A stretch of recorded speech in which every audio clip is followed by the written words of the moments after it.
This white girl can cook. Chile relleno. That's right. Let's go. Chile relleno is a popular Mexican dish that consists of large, mild chili peppers, typically poblanos, that are stuffed, battered, and fried. The traditional filling for chile relleno is cheese, but there are many ways to make this dish, and some choose to include meat, rice, or other ingredients. You're going to start by charring your poblano peppers. You can do this over an open flame on a gas stove like you see me doing here, or you can use an air fryer or even a broiler.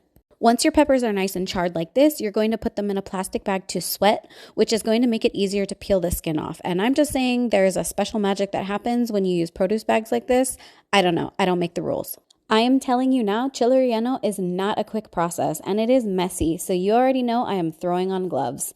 Pro tip that will help the skin come off easier, rub your hands down with a little bit of oil. I'm using olive oil here. You may have to repeat this a few times during the process. Then there are two ways that you can start removing the skin from the chilies. You can either use your hands just like this, kind of scratching the skin off. That sounds gross. Or you can use a butter knife like you see here and then just peel the remnants of the leftover skin with your hands. After it's peeled, I look for any cracks or tears that are already in the pepper, and that's where I split it open and remove as much of the seeds as I can. Not to worry if you have some seeds left behind, it's not a big deal. Once you have your pepper all cleared out and skinned, set it to the side and repeat the process for the rest. This was the aftermath after cleaning all my peppers. I think this was about 8 to 10 chilies. Now let's prep the cheese to stuff our peppers. While I'm using Monterey Jack, it is traditionally made with Oaxaca cheese. Either one is amazing, and you could even go with mozzarella, but don't even think of coming near this dish with cheddar or we can't be friends anymore. Cut the cheese into sticks roughly the size that you see here. Now comes the fun part. Just start stuffing the peppers with as many sticks as you can. You might have to trim a few to make them fit better. Get creative with it. Repeat this process with the rest of your chilies until they are all stuffed with cheese and ready for batter. At this point, some people choose to secure the pepper closed with toothpicks, but I live life on the wild side and I don't have time for that, so we just out here freeballing. Prepare a plate of all-purpose flour. You're going to coat all of your stuffed chilies in the flour that will help the egg batter stick to them. Just roll them like you see me doing here. Make sure to hold the chili together so that the cheese sticks don't fall out.